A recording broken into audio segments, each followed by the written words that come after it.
All right. Clap one on three.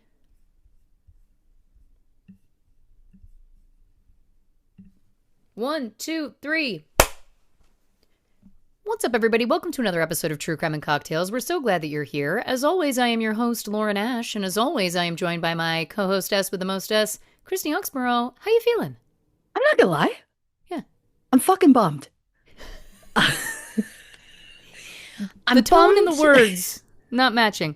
because I know a lot of people will come to us more for the banter bit, for a more of uplifting moment, Sure. So I know that. So I try not to like if something's like a unhappy or uncomfortable or whatever, I try not to bring that up in the first 30 to 40 minutes. I save that for when we get uncomfortable with cases. The banter's like a light and breezy. I'm breezy. Yeah, 100%. It's so hard to be like, I'm great when it's like the world's on fire. Ice or shit bags, let's say what it is. And as though the world isn't like imploding and everything feels like it's happening at once and everyone is so stressed out and all of this, if that isn't all piling on enough, the day we are recording this, and I might go, which I might be the know. It's first a I on this know. show for me. The world lost Catherine O'Hara. It's devastating. I'm not well to like just case in point. My oldest son heard the news, immediately called me. And I was like, it was just kind of out of the blue. And so I was like, oh, hey, bud, what's up? And he was like, are you in a safe space? And I was like, yeah. I was like, I'm in the kitchen, I guess. I don't know. And he gave me the news. And I was like, yeah, I know. And he's like, I knew I had to check on you. How are you doing? And I was like, bless you for even understanding. And then he ended up coming home because he had to pick something up, but he was only home very briefly. But he was like, he's like, can I just sit and hold you for a minute? And I was like, yeah, yeah, man. He's Oh my like, god, I love he's that like, kid so much. I feel like you might need it.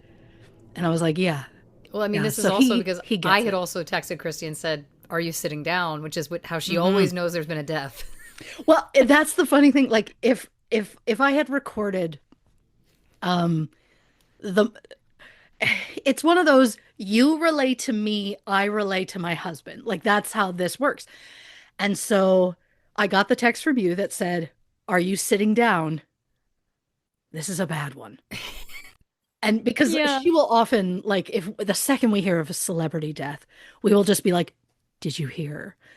If it's like one of our top tier, then we're like, "Brace yourself."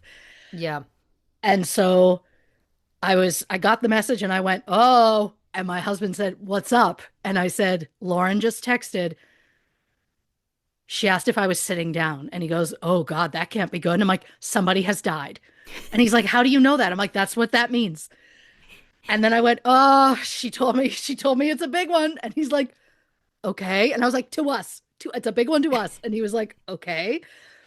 And then it popped up on my screen and I stared at it and I went, "Oh my God." And he went, what's going on?" And I went, "I just need a second to process what I'm reading." And he went, "Okay." And then he just sat there for a second. I said the name out loud. I really went because it was just a It real shock. I is. did not see that coming. I really just, I, the last time I like openly wept, and by openly, I mean in my own home, but like openly wept for a celebrity that I had not met, Betty White. And I've Yes. said repeatedly that I really don't think the world ever came back after her death. I just feel like the world has just continually gotten worse. And then today I lost it. And then I had a moment where I said to my husband, I'm like, did you ever see the clip of when did the eulogy at John Candy's funeral? And he's like, no. And I was like, Do you want to hear what she said? And then I just lost it because I've seen the clip multiple times. And she, of course, was saying like such beautiful things about John Candy, but then she turned to his mother and she was like, he was such a, like, you raised such a good kid. And I'm just like, here we go. And I went again, like just crying, telling him about it. And then, yeah, all day, the positive is I've seen all these just constant, like, just flood in my feed of people who loved her and like people who worked with her sharing clips and like interviews. And there's a guy who interviews celebrities. He's obsessed with movies. His name is Kevin McCarthy. And he had once interviewed Catherine O'Hara and Jenna Ortega for Beetlejuice 2. I know that's not what it's called, but you understand. You have to be careful how many times you say that word in a row. That's all I'm saying. Very true. I have to play it safe. And he had interviewed them a while ago when that movie first came out. And so I saw the clip then, but he reposted it today. And she found out his name is Kevin. And he said, so like that moment in Home Alone means so much to me. And so she looked at him and screamed, Kevin. The look on his face. This is like a man in his 30s, maybe late 20s, early 30s. He immediately became a child. Like the look of wonder and joy in his eyes, having her say that. And then she was like, I'm so sorry. I could have said it better. He's like, are you kidding me? This is my life. And every interview I see of her, I'm like, she's so lovely. I've heard nothing negative about her. I saw a clip, somebody like ran into her at an airport in the last like year or two. And they were like, you're one of my favorite actresses. And she was like, me? You've got to be kidding. And he's like, I am absolutely not. He's like, you've had so many iconic roles. He's like, what's the role you want to be remembered for?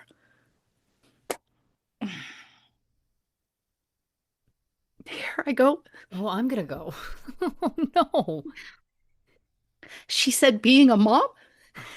And that, hmm, hmm, that got me because I'm like, what a fucking icon, legend, just badass in the world of, you know, comedy, film, TV, all of that, all of that. And what a lovely person. And deep down, she just wanted to be a good mom.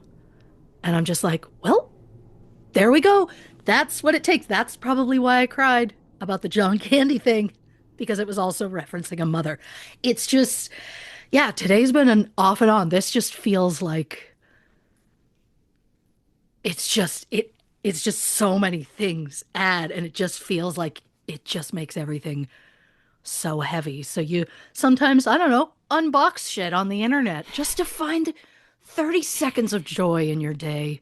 I get that. You True, know? firsthand. Yeah, I mean, I have to Yeah. say, Catherine O'Hara is like, I think as Canadians, I think as women, I think as women who are in the comedy space, personally, as somebody who came through the Second City world, like there are, oh, here I go, fuck.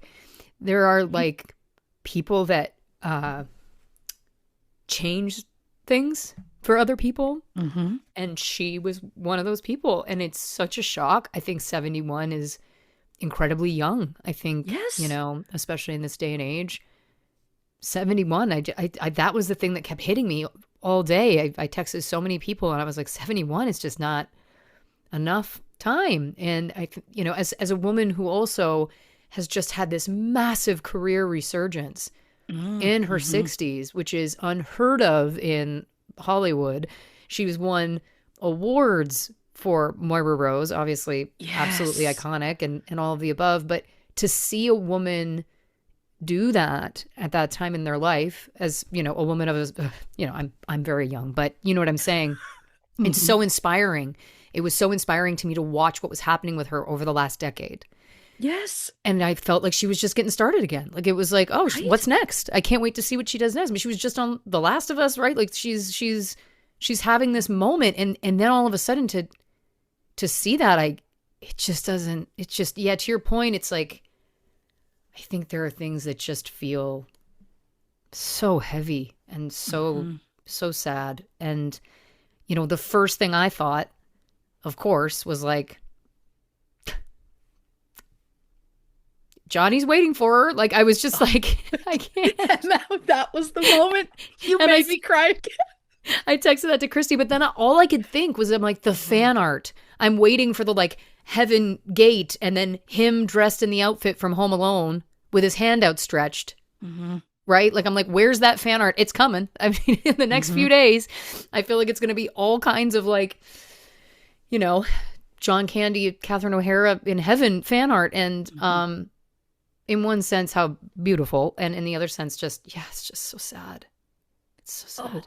100%. I mean, to your point, 71 just feels so young. Yes. I mean, again, I was talking to my husband about it earlier. Well, I was talking at him. He doesn't have a choice when I mentally spiral. He just, bless his heart, just deals with it. He knew what he was getting into when he married me. And he's damn lucky for it. There we go. Absolutely. But I said, like when Betty White died, the kind of overall consensus was like, it's too soon. And she was 99. And I'm like, what a beautiful life and an incredible life to live that at that age, people are like, that was too soon. And that's still another 20 plus years on this, whereas I just feel like you don't really hear 70s. Like 70s is young. 70s is young. And I think it feels again, out of nowhere. In this day and age, yeah. I mean, obviously there's very tragic deaths at very young ages, but you know what I'm saying? In terms of a person who is of a certain age, that just doesn't compute.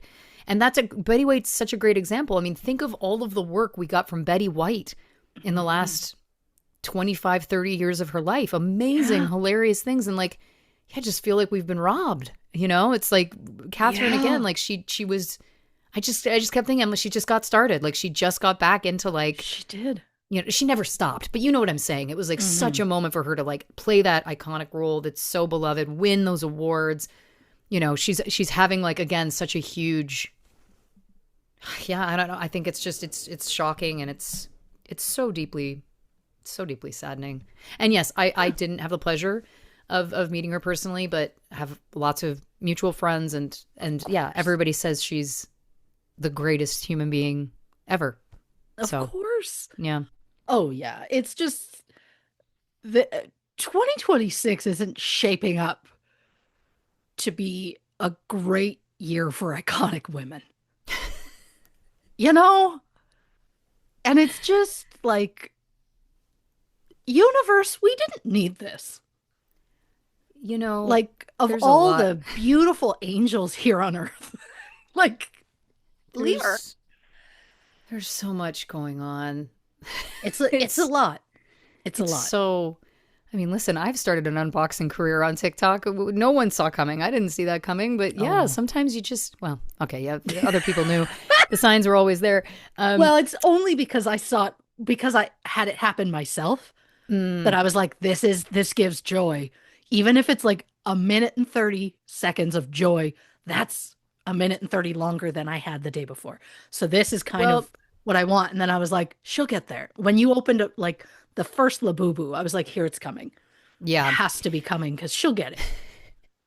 I have to say, like, my bedroom is transforming into my like little museum of treasures. And I'm going to be honest. I wake up and I look around that room and I smile. And like every time I walk through that room, I smile. And periodically throughout the day, I stop and I look and I smile. And I'm like, I think any time in life, that's the best that you can kind of hope for, is that there are things that literally just bring you contentment and peace and all of those things. But again, I think things feel so overwhelming that, yeah, it feels like survival in a sense, you know, not in a dramatic sense, but in a like, it feels like emotional survival a little bit, that it's like, sure, there can be things to just feel a lightness. Scavenging through the shit pile of life, just gold panning for joy. Yeah. I get that. I get that. And you know, I just want to say very quickly too, there have been people online who have been like critical of me for not speaking out about things that are currently happening in America. And I just want to take an opportunity to remind everyone that I am an immigrant in this country, and it's not I'm very privileged for a lot of reasons, obviously, but it's not safe for us to necessarily be doing that, Sure. given the levels that are being taken. So I just remind people that this is a real thing. Of course. Yeah. Did you hear they're Tomorrow's, trying to come to Canada? yep. Oh, the Canada stuff. I feel like I feel a little bit. I don't know. I feel unsafe. We all feel unsafe. Like, you know what I mean? Like that's again. I'm not being dramatic.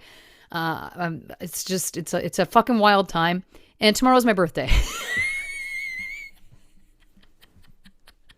When this episode comes out, the next day is my birthday.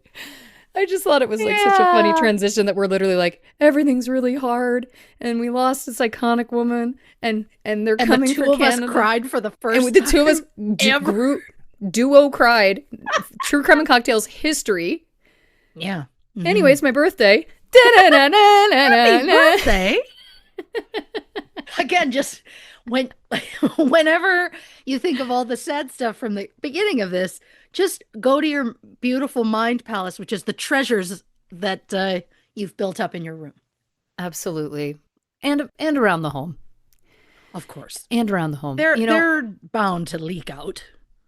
Because they're not like, if you unbox at the rate that we unbox, one room is not going to hold them. Some of mine are 12 inches tall. You've at least kept it small. You've kept it reasonable. Mm-hmm. I've gone nuts. Mm-hmm. I've gone nuts. You say reasonable.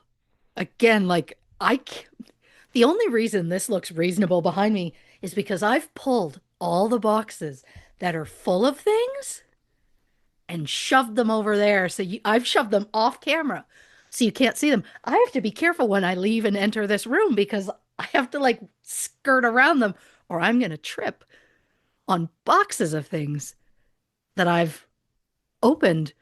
Some just privately for you for our own joy. Christy and I have started sending each other private unboxing videos. I think it's really charming.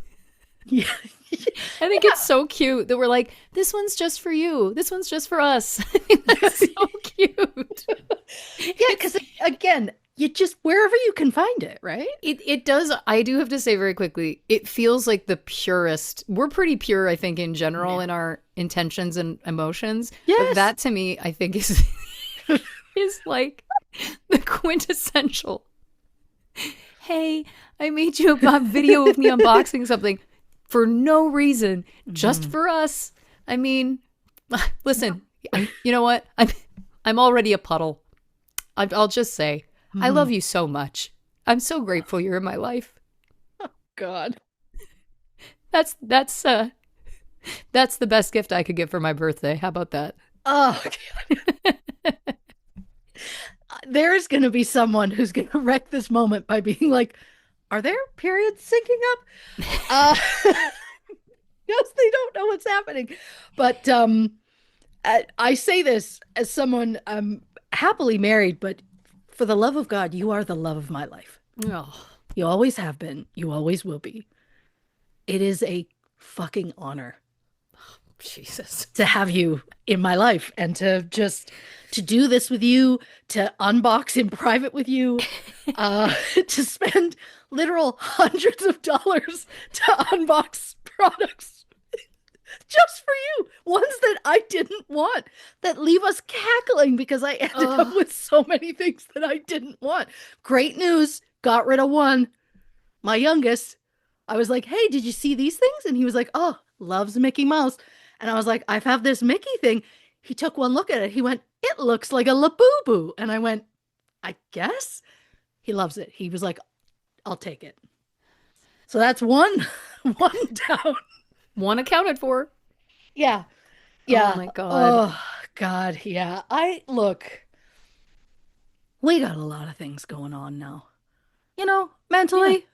Yeah. So if we want to send each other small videos, small show and tells as women in their 40s, that sometimes you go to send it and you find out you have to email it because it's too big to send. And it's mostly just you cackling to yourself because you cannot believe that you keep getting the same character over and over, even though you buy it from different stores and you keep hoping for a different result. But again, wouldn't change it for the world. Well, That's it's our a joy. true gift in my life. Oh, wow. Yeah, the unprecedented episode 2026 really bringing out lots. Bringing out 2026, lots. I think, is trying to break us. And this is us trying to push back by crumbling. but, but, but, I don't know. There's got to be something about before you can rebuild, you have to fully be taken down. Maybe. They I say don't that. know. Well, yeah, there's a rock bottom element, I think, Yeah. that some would attribute, but I think sometimes it just feels like how much how much lower can it get? Like sometimes it feels, and you never ask that. That's something Oh. I've learned in life Mm. over and over. Never Yes. ask that. No. I'm So be trying. grateful for what you have. Be grateful for the people. Be grateful for Yes. the things that bring you smiles. Be grateful for the little furry creatures. Be grateful for the art that impacts us to the point that we cry together for the first time on an episode of True Crime and Cocktails. I mean, Yeah. this is all that life is, right? Yeah. I'm trying so hard to come up with something. I'm like, God, there's got to be something that we can take the next 10 minutes with joy. And I'm like, God, what do I got? So I'm just like, my eyes are darting around at this full desk of things. And I'm like, what do I think I'm going to pull out? Like, I'm not Carrot Top. I can't just open up a fucking trunk and pull out a prop and start like, here's a joke about this. I Yeah.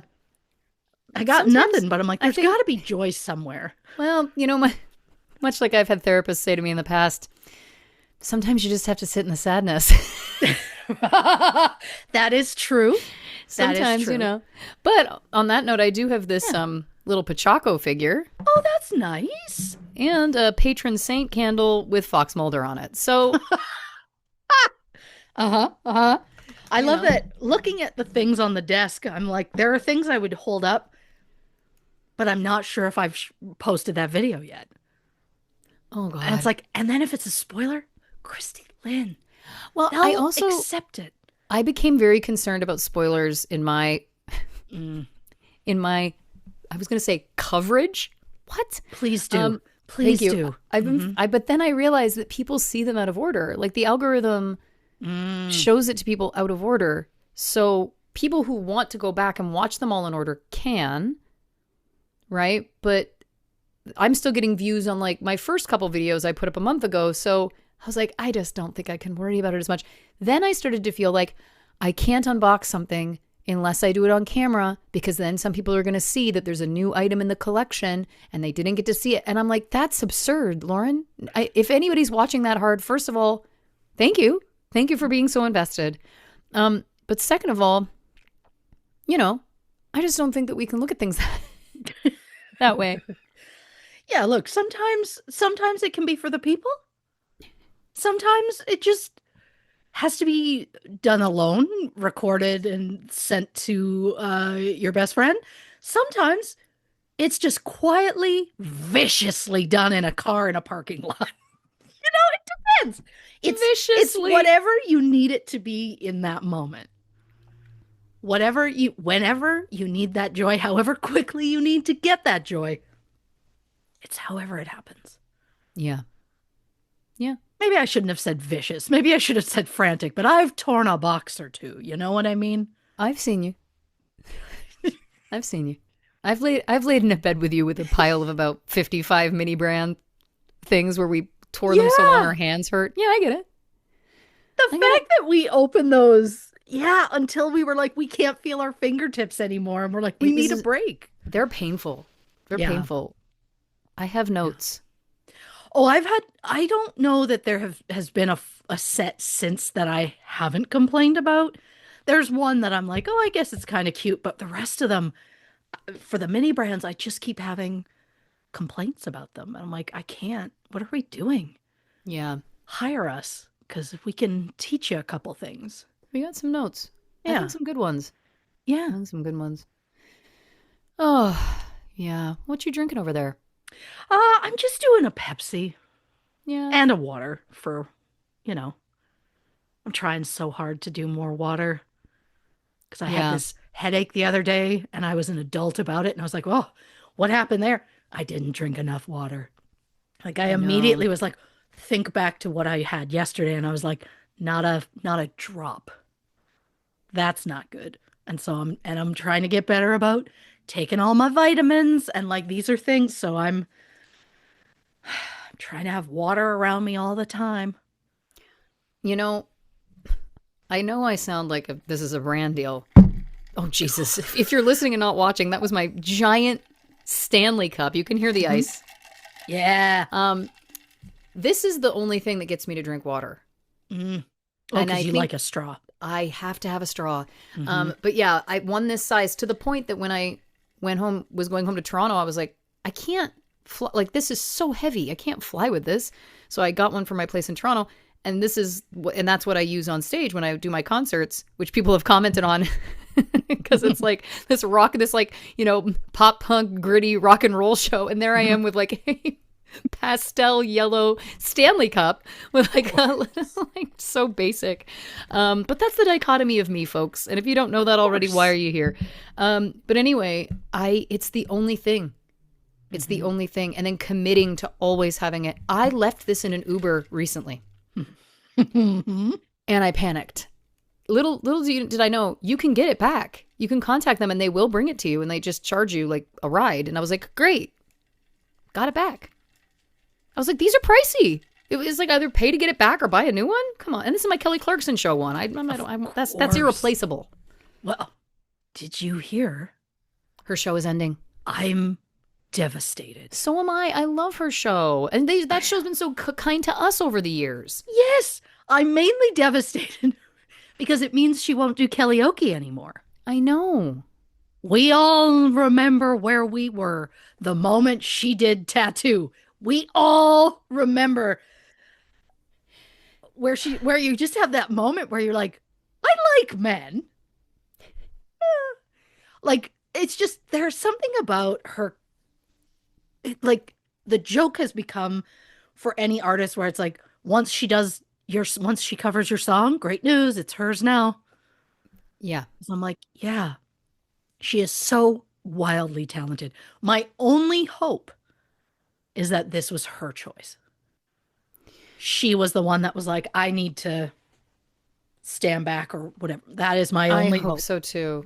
I think. And I mean, they I have like nothing to base that on, but I would think so. constantly win awards for like favorite and all of that. So I have to believe that that's She's okay. also But had a really rough a bit of a year. go. Yeah. Well, I was. I mean, A few years. Yeah. there's the whole yeah that yeah I agree with you. I hope she's well and it's all to like take care of herself. Hopefully, Yes. yeah, Again, we can go back to the karaoke clips. We can it just means there won't be new ones. That's all. yeah. Oh my We gosh, we can all go back on the Kelly Clarkson Show Instagram and find her singing Tattoo. That really threw me. I didn't know what to do with that. That song is in my head 24 hours a day, mm. I think. Like I just want you to know in moments of true utter sadness, I often think to myself, I just wish I was at the cottage. I think we can all collectively say Yeah. that. Yeah, Hmm. I'd like to be there too. Hmm. Sounds nice. That cottage is beautiful. Stunning. Yeah, who Stunning. wouldn't want to be at that cottage? 100%. I will also say I'm very worried for you because I just finished reading the second book in their series, like in specifically in their story. And I'm concerned because since then I've been seeing so many people talking about that book, which will give spoilers to season two. So Great. I'm very, very worried about that for you. But I want you to know, like, the way she writes Ilya, like, he's so fucking funny that I'm laughing out loud, just full chuckles in bed, like, to the point of my husband rolling over and going, you're shaking the bed. And I'm like, yeah, because he's fucking charming. For anybody who's confused, we're talking about Don't believe they will be, but Heated yeah. Rivalry once again. If you're interested in listening to our recap episodes about Heated Rivalry, go to patreon.com/True Crime and Cocktails. We've got more coming. Listen, maybe I got to read these books. I'm gonna. There's something about them, and because my plan was to read the book first and then watch the show. Oh, but you have a darling cousin who hardcore pressured you. I mean, there was a lot of pressure, and then again, a beautiful friend of the podcast, Erin Conway, texted me and was like, "You need to watch the show. You have your life to read the books. Please watch the show." So I was like, "Understood, yes," and I did, and I haven't been the same. I've been telling people like, there's the person you were before you watched the show. Yep. And then there's the feral fucking bitch you become after, because there's no going back. There's just nothing. Like, my oldest was like, "Oh, everybody is talking about this show." He's like, "I just assume you've seen it." I'm like, "Of course I have."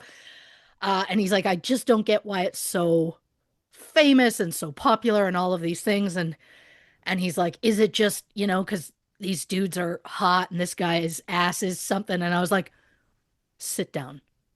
We have a couple of things to talk about." I'm like, number one, stunning visual men, of course. Of course. But I'm like, women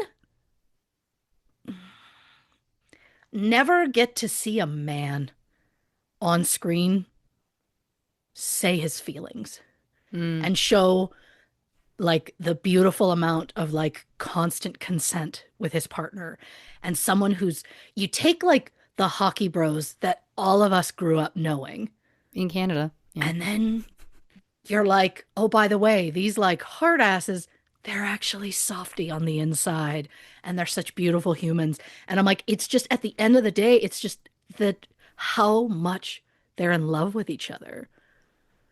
And so I went on this full thing today about this, and it was very, like, you could tell he was sorry he brought it up, but at the same time I was like, "Look, man, it is what it is." Like, it's, yes, there is, Listen, there's sex to it, sure, but the same could be said, there's more,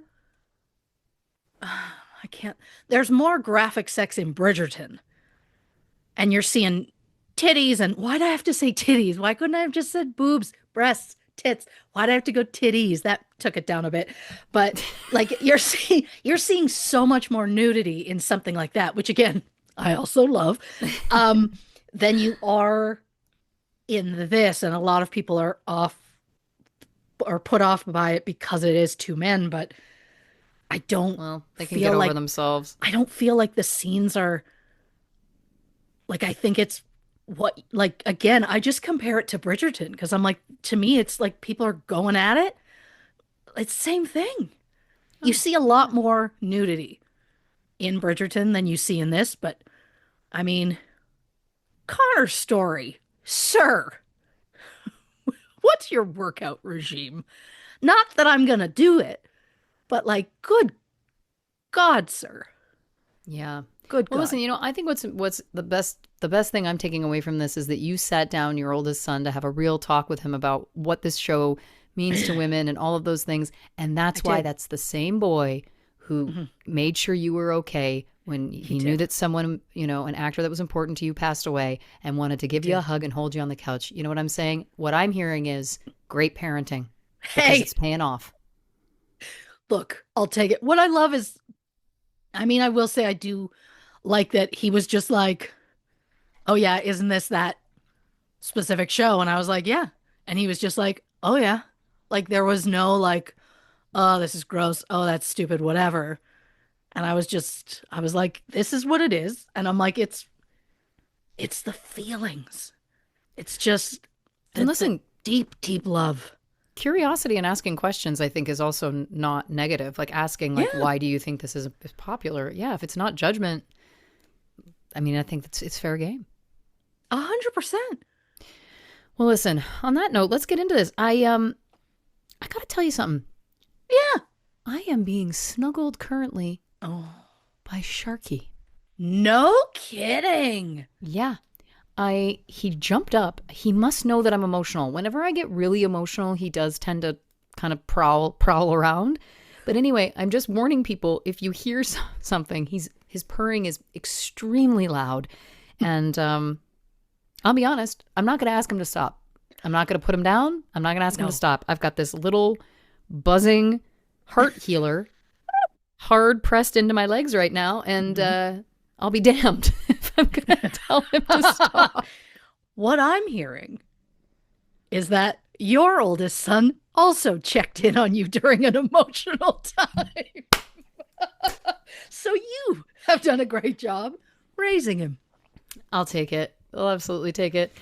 Well, listen, folks, we're talking about trophy wife murder on safari on this episode of the show. I'm absolutely, completely unfamiliar with this case. Couldn't be happier to hear about it from my best gal. So let's get up to speed right now.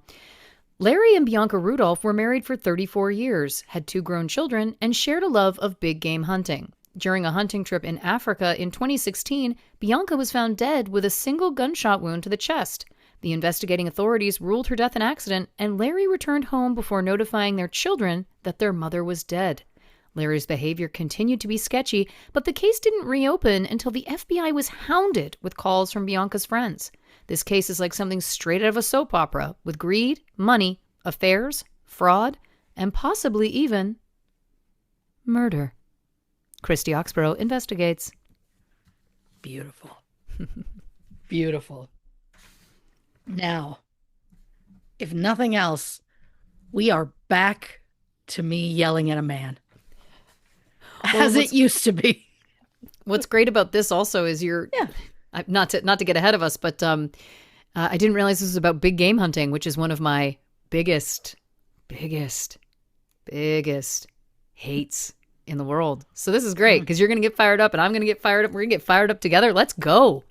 Oh, yeah. One thing I will warn, if anybody happens to, there is nothing posted in the case file that will show it, but if anybody happens to go looking for photos of this couple, you're going to see a lot of their quote unquote trophies.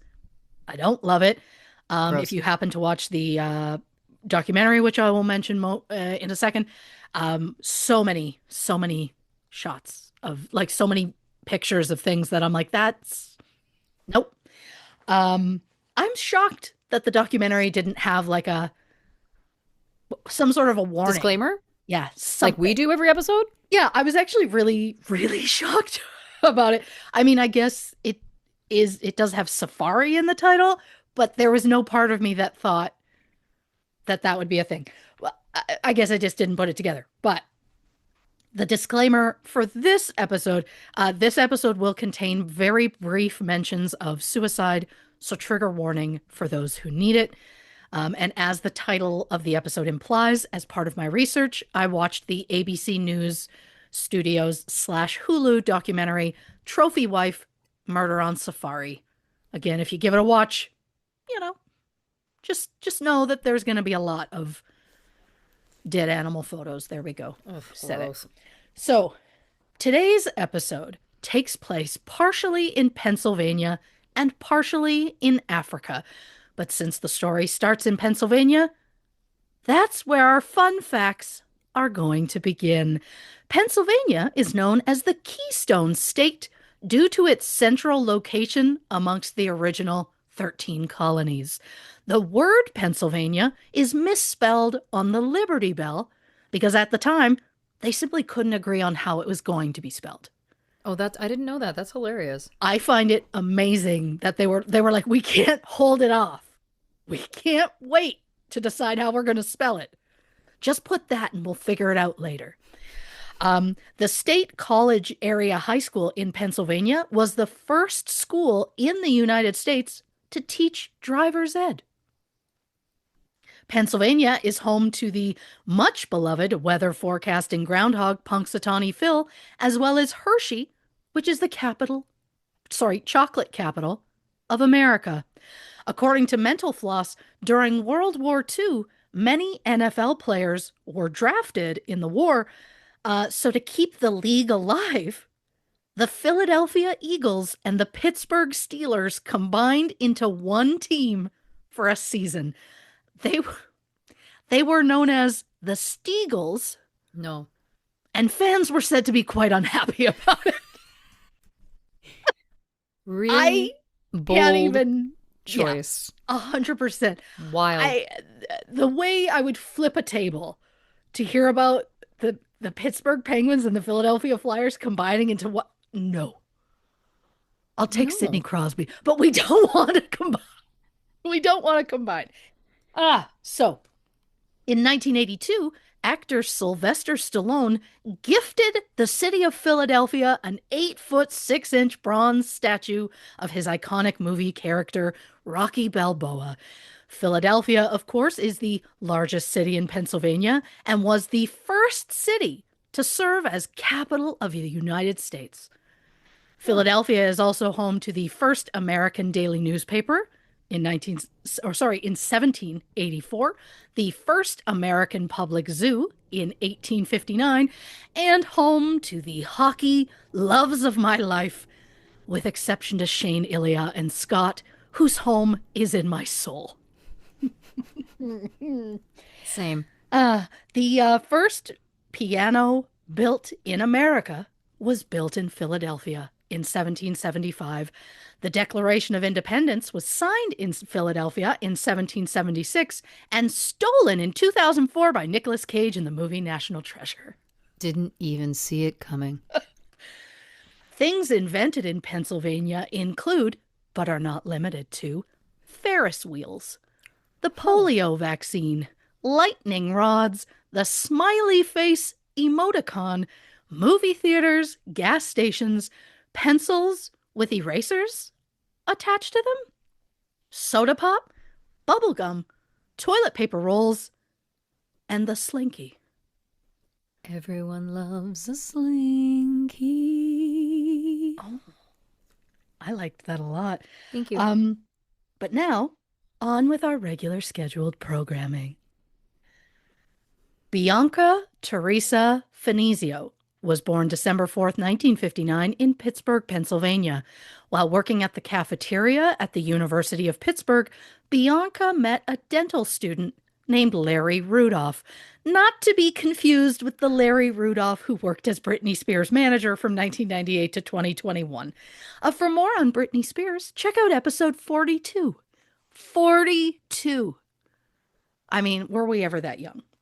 Well, I was yesterday Oh, because I'm look. turning 40. I'm turning 40. It doesn't matter. See you. See you never. Beautiful. Beautiful. The Larry Rudolph in this case was born around 1955. He became a dentist. He opened his own practice shortly after graduation.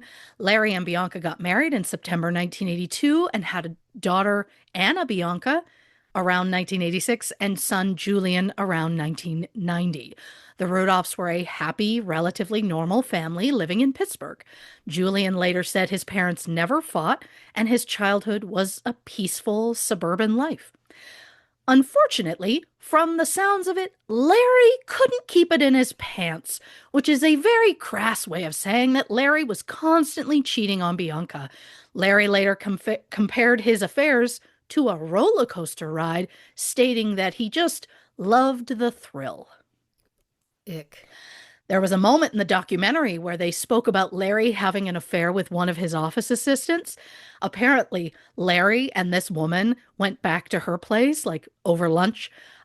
They had oral sex, and the woman went to her kitchen, spit the semen into a Ziploc bag, and put it in her freezer. Why did she do that? I have no fucking idea. The documentary literally never references it again. My only guess, maybe she wanted evidence of the affair? I don't know. Is that bag of frozen jizz relevant to this story? Not even a little bit. So why did I tell you? Because if I have to hear it, so do you. It's the partnership that absolutely none of you agreed to. I do also have to say, I was once working in Tony and Tina's wedding, which is dinner theater, and a woman, she was very young looking for her age. And I said, "What's your secret?" And she said, "Jizz." So this woman could have also been freezing it and keeping it for skincare, but we didn't have to go there. I didn't have to say it, but that's the deal that you all entered in with me. So that's where we're all at. Thank you very much. Jizz face. Now, you're going to love this statement because we're derailing.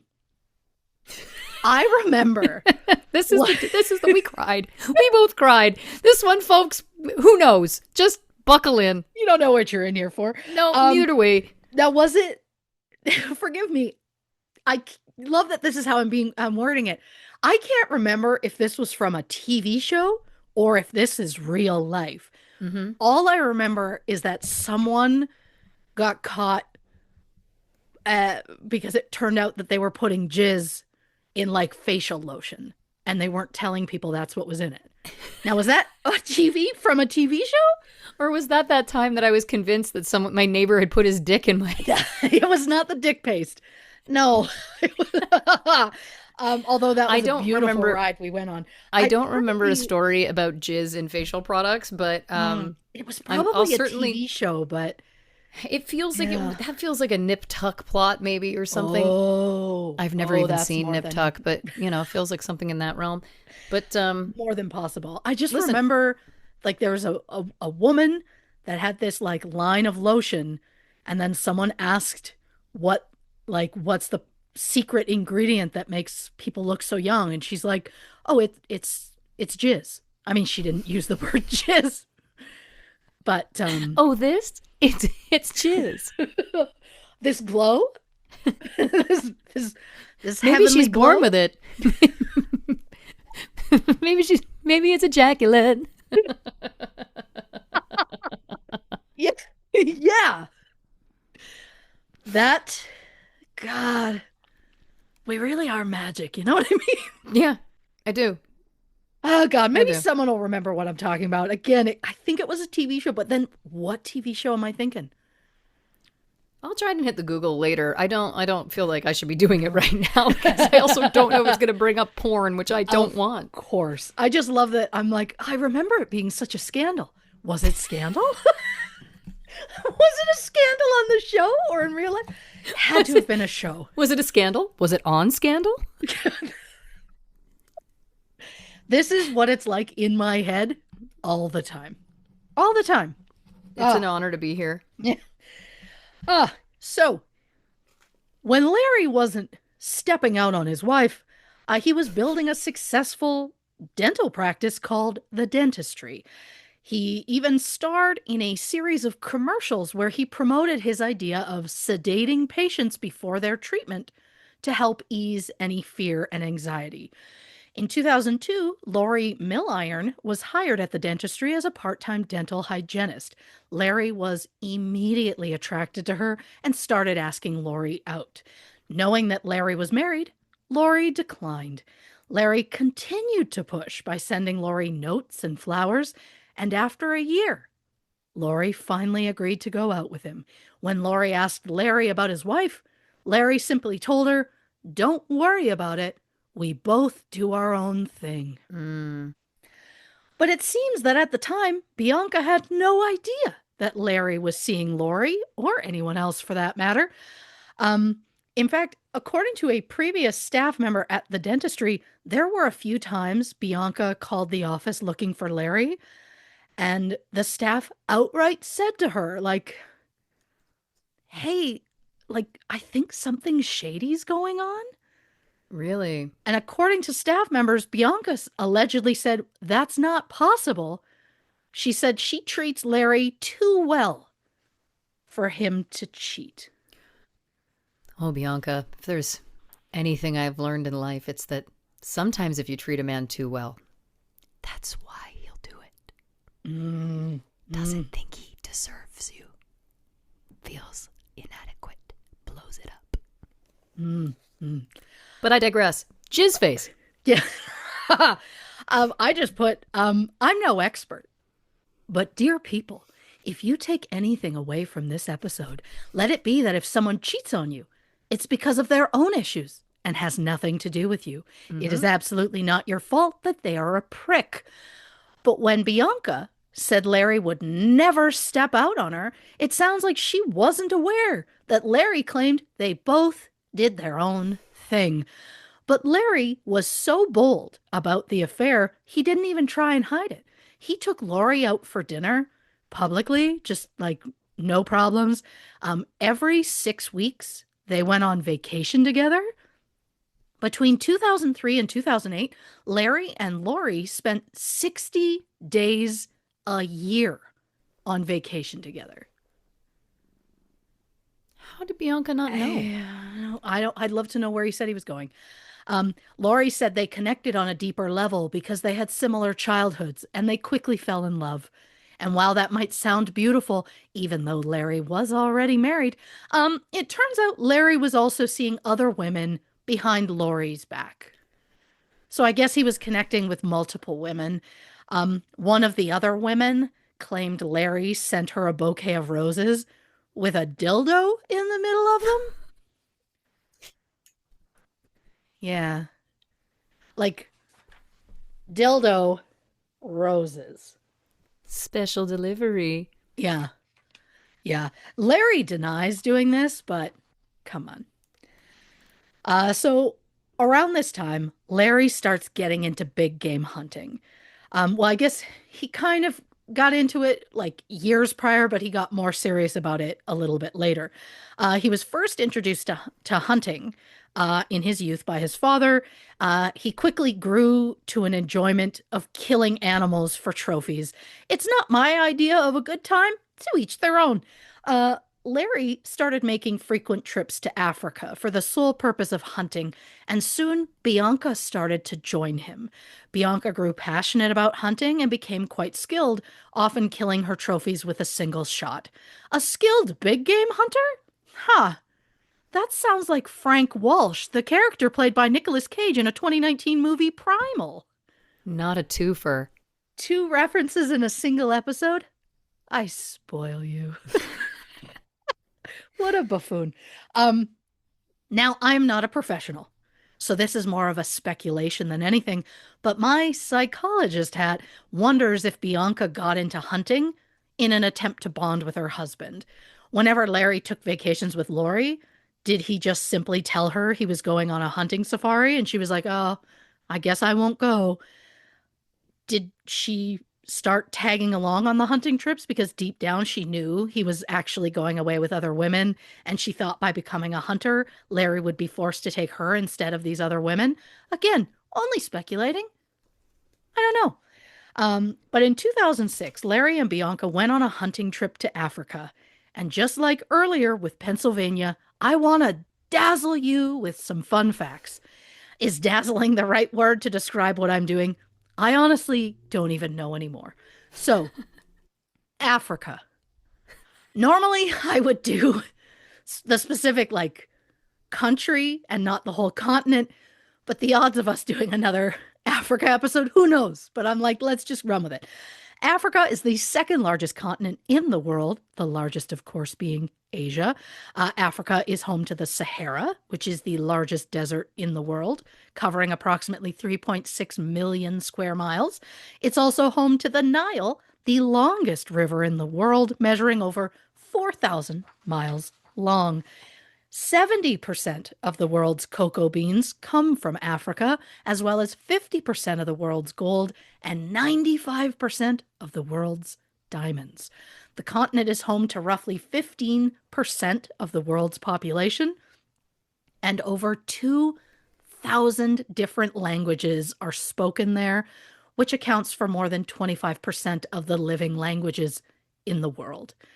Africa is the known birthplace of, the human race, and is credited with inventing mathematics, CAT scan machines, carbon steel, and the emergency blood transfusion system.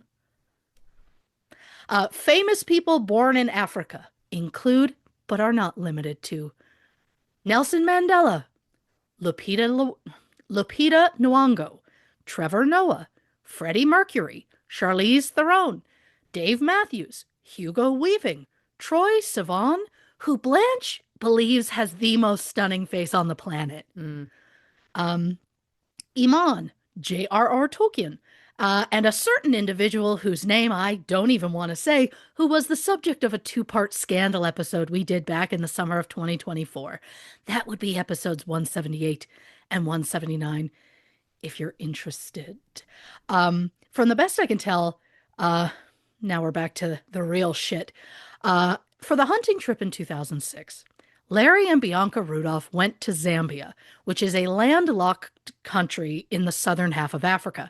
It produces 1.5 million tons of copper every year and is home to the Big Five of African wildlife, which is lions, elephants, leopards, rhinos, and African buffalo. Apparently they're called the Big Five because according to big game hunters, they are the five most difficult animals to hunt on foot in Africa. I wish they were all difficult to hunt. So during this hunt, Larry claims he was standing at the edge of a river fishing alone. When he reached down to grab the fish that he'd caught, a crocodile comes out of the water, grabs both the fish and Larry's hand, and pulls him into the water. Larry manages to survive the attack, but ended up severing his left thumb. The documentary showed pictures of it for a lot longer than necessary. In my opinion, I found it very gruesome, to the point I will not be including it in the case file. I honestly think it would get taken down, but also there's just not enough warning that I could put on it that for someone to see it. So I'm like, no, you are not missing out on seeing this. So when they return home, Larry files a disability insurance claim arguing that as a dentist, he needs all 10 digits, and without one of them, he'd no longer be able to work. To be clear, Larry didn't lose the entire thumb. From the looks of the very graphic photo that I looked at for way longer than I had to, the tip of his thumb was badly severed between the knuckle and the bottom of his nail. But from the best I can tell, he didn't lose the entire thumb, just basically the part that contained the nail. So he still had everything a little bit above the knuckle and down. Dr. Tim Runco, one of Larry's business partners at the dentistry, says Larry absolutely could have continued working even after the injury. So Tim did not believe the crocodile story, and honestly, neither do I. Now, I know I'm not an animal expert, but if a crocodile grabs your hand tight enough that it pulls you into the water, how is the only injury a severed thumb? You would think that in that particular situation, the crocodile would likely sever, I don't know, the entire arm or even the full hand, but just the tip of the thumb feels incredibly suspicious.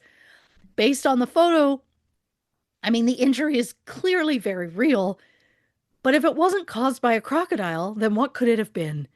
Well, people close to Larry, including his insurance agent, believe Larry either took the thumb off with a hatchet or shot his own hand. Why would he do something so extreme? For the insurance money. Larry filed an insurance claim stating he was no longer able to work. The insurance company approved the claim and granted Larry $30,000 a month, tax-free, for disability. For how long? Oh, for life. What? Uh-huh. Uh-huh. People are starting to go, how much do I need that thumb? It's the case that I think that he was like, this is how impressive my practice is. This is how much money I was making. Now I can't make that because of the thumb. But it doesn't mean Larry stopped working. He returned to the practice, but said he was just going to oversee things. He wasn't going to do any of the physical work because, He physically can't. But pretty soon, Larry started seeing patients after hours for cash. What? And if that wasn't sketchy enough, he started taking literally any cash that came into the business, likely because that was easier to hide from the insurance company. In 2008, Larry's business partners confronted him and threatened to go public about Larry's embezzlement. Larry denied taking any money, saying he had proof that he didn't take it. What proof could he show that he didn't take cash from the business? I don't know. But regardless, Larry agreed to leave, which is a great sign that he was likely lying when he said he didn't take the money. If you have proof you didn't embezzle, why run when they threaten to publicly prove that you embezzled? It just sounds like Larry got caught and was later just trying to save face. But as a real fuck you to his previous business partners, a week after he left the dentistry, Larry started a competing dental practice right across the parking lot. It was called Three Rivers Dental, and some of the previous staff even chose to go with him, including Lori Milliron, who was now working as Larry's office manager, while also being his side piece. Funny how the man receiving $30,000 a month in disability was suddenly able to work full time in the very business he claimed he'd never be able to work in again due to that injury. Because, yeah, despite opening another business, Larry was still bringing in that tax free $30K every month. Larry started doing more commercials, partially to help the business and partially because he simply enjoyed being on TV. It, it was said his ultimate goal was to be a Fox News contributor, to which I say, aim higher, Lair. Larry eventually opened more branches of Three Rivers Dental, including some locations in shopping malls, which was unheard of at the time. His business model was incredibly successful, as many patients liked the idea of going in, being sedated, and then waking up hours later to find all their dental work had been done. The problem is, Larry liked money. So if a person came in with like really minor problems, Larry would sometimes allegedly cause bigger problems so the bill would be higher. Previous employees stated that Larry would often force root canals and crowns on patients who didn't need them simply for the money. It is wild to me that a man who made a name for himself with commercials stating that going to the dentist shouldn't be painful was literally forcing patients to undergo unnecessary procedures for money. So to sum up, Larry allegedly embezzled from his previous company, committed insurance fraud over the disability money, and forced his already nervous patients to undergo unnecessary surgeries for extra money. So overall, kind of a dick, especially when you add in the fact that he was cheating on his wife. But the affairs didn't mean Larry didn't want to be married. In fact, he outright told friends he would never get divorced because he refused to give half of his money to anyone. But if divorce was never going to be an option, how long was Lori going to be content with being the other woman?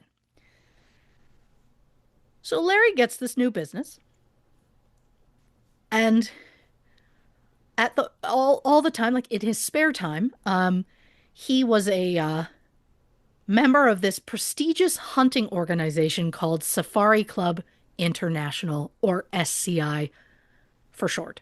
It was founded in 1972 by a group of American hunters who were looking to defend the freedom to hunt and to promote wildlife conservation worldwide.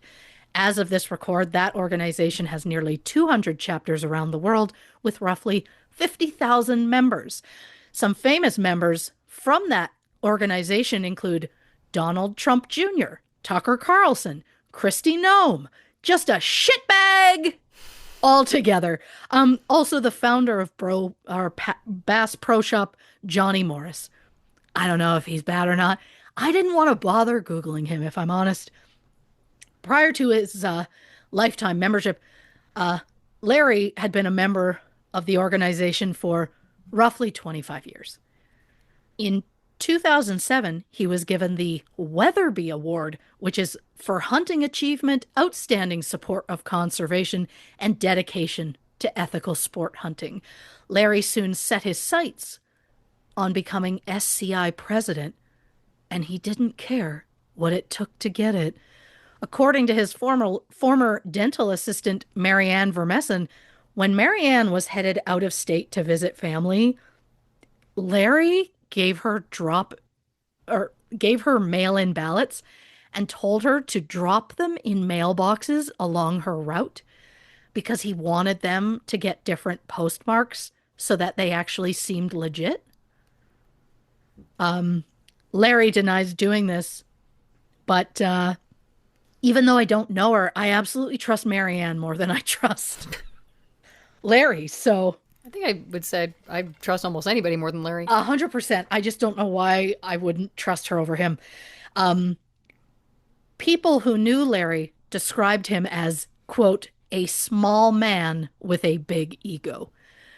So if Larry desperately wanted to be SCI president, even just to make himself feel like a big, strong man, I have no doubt that he'd do whatever it took to get it. Sure enough, Larry was elected SCI president in July 2009. And even though Bianca talked Larry up to various members during the voting period and was a member of the Safari Club International herself, Larry started taking Lori as his date to Safari Club events. And surprisingly, the members didn't like it, which is honestly refreshing because the bar is so fucking low. Apparently, members started having concerns about some of the expenses that Larry was claiming as president. And, because of his marital indiscretions, Larry was removed as president in spring 2001. Not only that, SCI also took away any awards he had won from the organization and erased his name from their record books. 3 months later, Larry agreed to resign, but he didn't have a choice because they'd already been like, sorry, bitch, you can't come. And he had to leave. He denied the allegations that he was having an affair. And then he sued SCI for defamation and breach of contract. He also gave a bullshit thing about how their lies about him having an affair were hurting his marriage. You took another woman as your date to events, and then you're like, how dare you? How dare you make an assumption about something that was very obvious? Preposterous. In 2014, Larry and Bianca moved from Pittsburgh to Phoenix, Arizona. Larry traveled back and forth occasionally to deal with business, but for the most part, he let Lori deal with it all. When she started at the business as a part-time hygienist, she'd worked her way up to operations manager, and at this point, she was now a full-on partner in the business. But according to employees, Larry told them if anyone, especially Bianca, ever called the business and asked for Lori, they were just supposed to say she no longer worked there. Which, is an odd move for a man who again said it was cool because him and Bianca did their own thing. Just sounds to me like Bianca had no idea that they were supposed to do their own thing. A former employee who worked at Three Rivers in 2015 said Lori openly talked about being Larry's girlfriend and that Lori told her she'd grown tired of the secretive relationship and she'd given Larry an ultimatum to sell his dental practice and leave Bianca within a year. And if that sounds like a lot of pressure for Larry, things got worse for him in the spring of 2016 when Bianca discovered Larry and Lori's affair. Larry's assistant, Cassandra Olmsted, discovered a series of emails between Lori and Larry going back more than 5 years. In the emails, Larry and Lori made several references to their relationship, including comments about sex and outright professing their love for each other. Cassandra, who is clearly a true girl's girl, told Bianca about the emails, and even helped her to access them so Bianca could read through them herself. Bianca was described as distraught after learning about the affair, but when Cassandra asked her if she was going to divorce him, Bianca said no because she said she'd do anything to save her marriage because she was Catholic and believed marriage was for life. Bianca also allegedly feared financial consequences of a divorce because Larry had allegedly learned how to forge her signature and would often sign documents claiming to be Bianca, including one that stipulated she wouldn't receive any money if they ever divorced. Bianca told Cassandra that she was going to confront Larry about the affair and give him an ultimatum. Cassandra said weeks later, Bianca told her Larry had initially denied the affair until Bianca admitted to reading the emails. And Larry admitted, yeah, he'd been seeing Lori for, 14 years. Jesus. Just a reminder, when Safari Club International accused Larry of having affairs, he not only denied it, but he sued them for defamation, claiming that their accusations harmed his marriage. At the time, Bianca did not know about the affairs, so the only person damaging his marriage was Larry.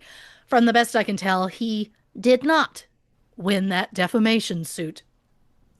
Larry allegedly told Bianca he would end the affair and remove Lori from the dental practice. But instead of letting Lori go, Larry just let Lori start working from home. Because, of course, Bianca didn't know by this point that she was a full-on partner. And less than 2 months later, Larry and Lori took a trip to Cabo. Really committing to ending that affair, huh, Larry? In late September, about 2 months after the Cabo trip, Larry and Bianca took a hunting trip to Africa. Bianca specifically wanted to hunt for leopards, so they went to the Kafue National Park in Zambia. The Rudolphs were joined on their hunt by professional hunting guide Mark Swainpool and game scout Spencer Kakoma, who was assigned to the hunt by the Department of National Parks and Wildlife, solely to monitor the types of animals that were killed during the trip. Never fear, no animals were harmed. For the hunt, Larry and Bianca had a 12-gauge semi-automatic Browning shotgun. Both were unfamiliar with that specific weapon, as they typically used rifles. I mean, I guess I should say that was one of the weapons that they took. That was the one meant for Bianca. Larry said he had chosen that shotgun to account for the speed of a leopard.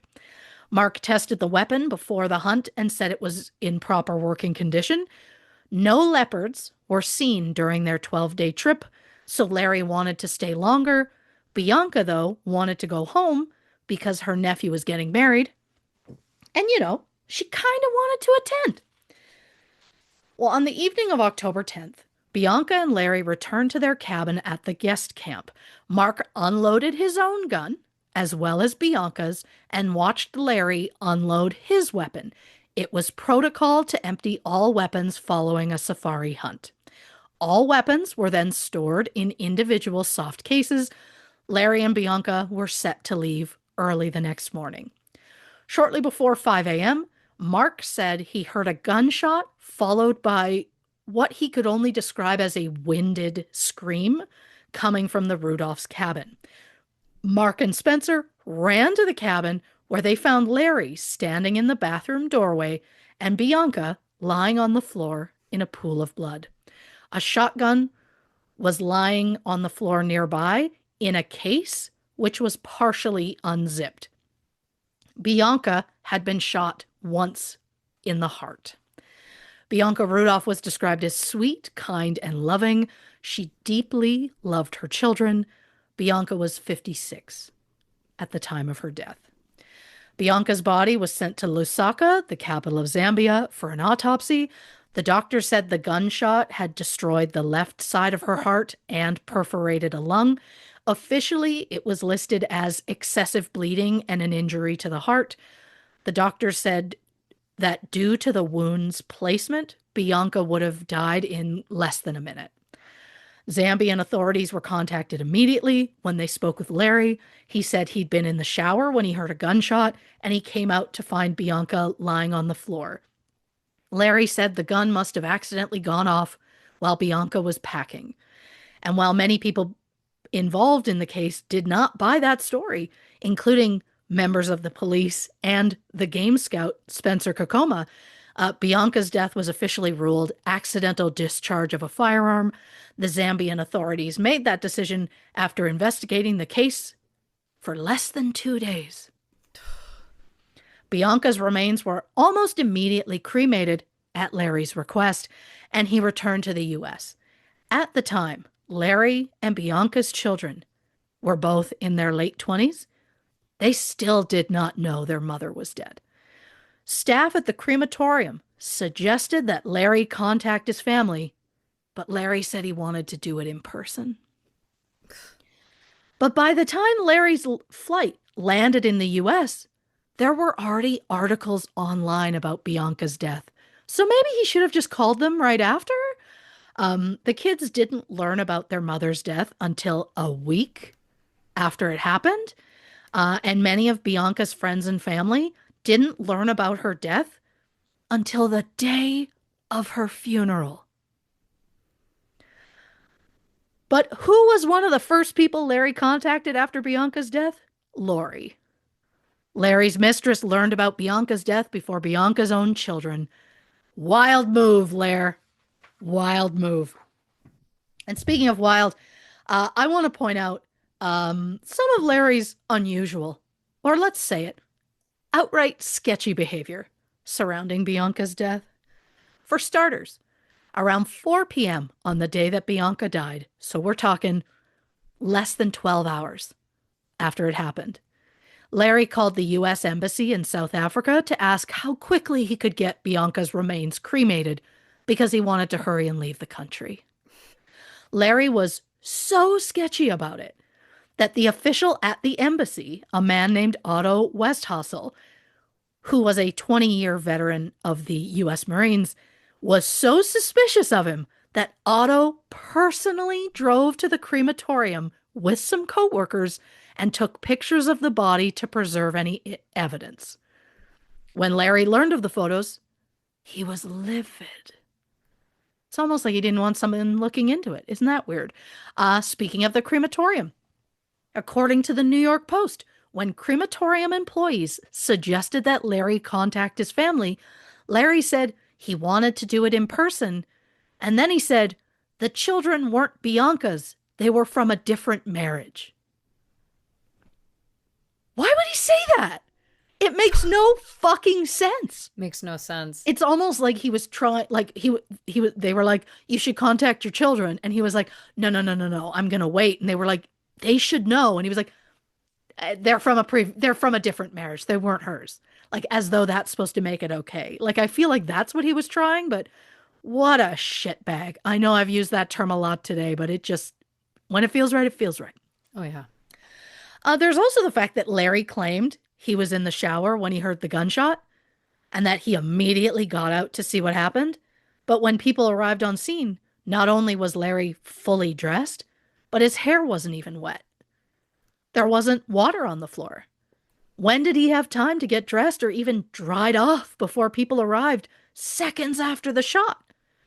And how did the bullet get into the gun when the guns were all emptied the night before? When this was questioned, Larry suggested, well, maybe it wasn't an accident. Maybe Bianca took her own life.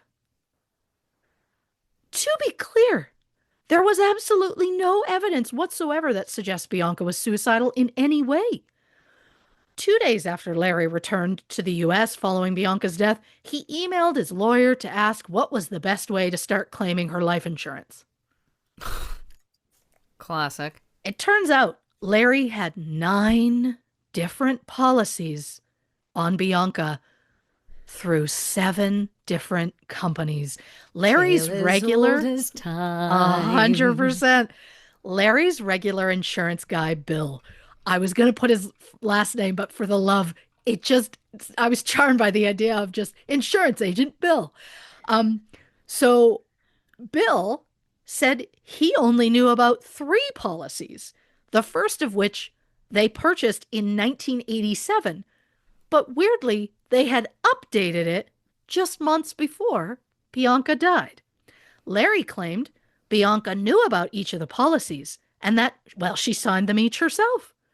Is that true? Because as I mentioned earlier, Bianca claimed Larry forged her signature. So if that's true, every Bianca signature should be questionable unless there were genuine witnesses who saw her sign it. Specifically, people who were friends of hers, because I trust no one he knows. Following Bianca's death, Larry said he was heartbroken and that he'd suffered a trauma. But on October 23rd, just 12 days after Bianca's death, Larry purchased a one-way plane ticket for Lori to join him in Arizona. Real heartbroken Lair.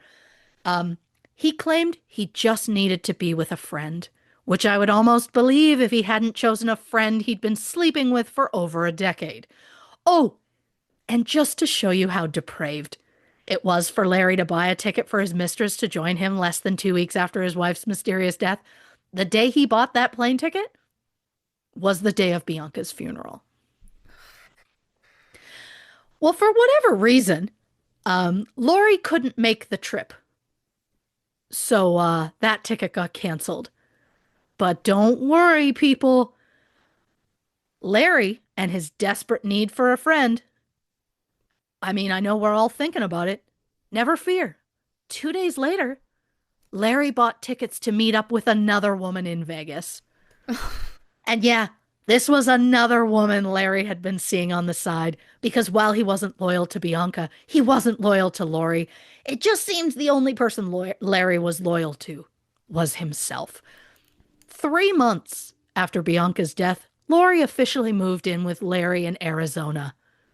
They told people in the area it was a new relationship and that they had recently met, which is wild for a couple who'd been sleeping together for nearly 15 years by this point. So I think we can all agree that most of Larry's behavior was sketchy at best. But we aren't alone in thinking that. Most people who knew Larry and Bianca immediately believed that Larry was somehow involved in Bianca's death the moment they heard that she had died. A close friend of Bianca's contacted the FBI field office in South Africa to urge them to dig deeper into the case. The field office was in Pretoria, which is 906 miles northeast of Cape Town, which is not only the capital of South Africa, but also one of the filming locations for the 2005 Nicolas Cage movie Lord of War. Triple dipper, dude. Fun fact, did you know the filmmakers of Lord of War needed 3,000 AK-47s to make the movie, and they learned it was cheaper to just literally buy actual guns than it was to have prop guns commissioned? They sold the weapons afterward at a small loss. But you heard that correctly. A movie about an arms dealer literally made an arms deal when filming was finished. That's Hollywood, crazy. baby. And our third Nick Cage reference of the day. Unprecedented. So, a friend of Bianca's repeatedly contacts the FBI, giving reasons as to why Larry should be investigated. The friend said Larry had been previously verbally abusive towards Bianca. She said that Larry and Bianca often fought over money. The friend also pointed out that Larry had a long history of extramarital affairs and that Bianca said she didn't want to get divorced because she was a strict Catholic. The file sat around at the FBI until 2019 when an agent was assigned to it. The agent said it was really a difficult case to prove murder because at this point there's no body and there's no potential murder weapon. Because it turns out after Zambian authorities closed the case, the gun that fatally shot Bianca was broken down into pieces, placed in separate boxes, and then given to some random person to dispose of it all. I'm curious who made that decision, but I think we can guess. But bless them, the FBI didn't want to give up so quickly, so agents in South Africa traveled to Zambia to look at the original case file and speak with some of the officers involved. And it turns out Larry gave multiple stories to where he was at the time of the shooting. He told some officers he was in the shower at the time. He told other officers he was on the toilet when he heard the gun go off. And then he told other people he'd been on the deck drinking coffee at the time. Why tell three wildly separate stories if you aren't trying to hide the truth? And after seeing the photos that embassy official Otto Westhassel had taken, the FBI ran their own tests to see if it was even possible for either Bianca to shoot herself or for the weapon to have gone off while she was holding it. The FBI noted there were no contact burns on the wound, meaning the weapon couldn't have been directly against the body. So that rules out suicide because the weapon was too long for someone of Bianca's size to hold it away from herself and fire it. Based on the size, shape, and angle of the wound, the blood stain patterns on Bianca's clothing, and lack of blood on the shotgun case, the FBI estimated the gun was likely fired 6 to 8 feet away. And since Larry was the only other person at the cabin at the time of the shooting, it now looks like Larry was absolutely responsible, allegedly. Yes. And on top of that, FBI agents examined photos of Larry's crocodile incident from 2006, and they determined that there was stippling on the wound, meaning Larry likely shot the tip of his thumb off himself. So now FBI are looking into Larry Rudolph not only for the potential murder of his own wife, but also for insurance fraud. The case stalled for over a year until they received a tip that Larry had been overheard confessing to the crime. In early 2020, Larry and Lori went to Steak 44, an upscale steakhouse in Arcadia, Arizona. The couple were frequent patrons there, so the staff were very familiar with them. According to bartender Brian Lovelace, on the night in question, he noticed there seemed to be a lot of tension between Larry and Lori, and at a break in the music, Brian saw Larry point a finger in Lori's face and say, quote, "I killed my fucking wife for you." Brian said Lori then grabbed her purse and left the restaurant. In December 2021, Larry and Lori traveled to Cabo, where Larry was officially arrested the moment they landed. He was charged with 1 count of foreign murder and 1 count of mail fraud. That one specifically because of potentially murdering her and then claiming her life insurance. Soon after, Lori was arrested on 1 count of accessory after the fact, 1 count of obstruction of justice, and 2 counts of perjury. Larry Rudolph and Lori Milliron both went on trial in July 2022. The prosecution claimed Larry killed Bianca for the insurance money and to be with Lori. The defense claimed Larry having life insurance on his spouse wasn't strange because he had policies on himself valued at $3.3 million. But it's interesting to me, again, a non-professional, that a man like Larry, who is often described as egotistical, would have $3 million worth of life insurance on himself, but nearly $5 million on his wife. Now, correct me if I'm wrong. Isn't the entire point of life insurance to make sure the family members you leave behind are financially secure after your death? Like if the breadwinner of the family dies, the insurance money can help them with finances and funeral and stuff, at least for a while? Because if that's true, then why did Bianca need more insurance than Larry? I couldn't find anywhere online that mentioned what Bianca did for a living, but since Larry owned a successful dental practice with several locations throughout eastern Pennsylvania, plus had assets worth almost $10 million, I assume he was the breadwinner in the relationship. So wouldn't that mean Bianca would need more money if something unexpectedly happened to Larry, then Larry would need if something unexpectedly happened to Bianca. Great call. The prosecution claimed Larry decided to kill his wife because he didn't want to lose part of his money in the divorce. Larry claimed in 2000 he had Bianca sign a post-nuptial agreement where he agreed to pay her a flat fee of $2 million if they ever divorced. However, the prosecution disputed the authenticity of the document after a former judge and law expert testified that the agreement was inauthentic and unenforceable. A friend of Larry's testified that Larry had asked him about the possibility of signing a post-nuptial agreement in 2010, which is 10 years after Larry claims Bianca had already signed one. So that makes no sense. Plus, let's not forget, he told his friends he'll never divorce her because he doesn't want to lose half. Right.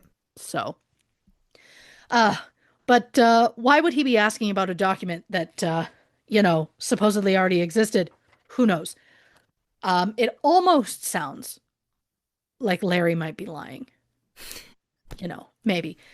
When it comes to Larry's money, the prosecution claimed Larry had built his wealth on fraud.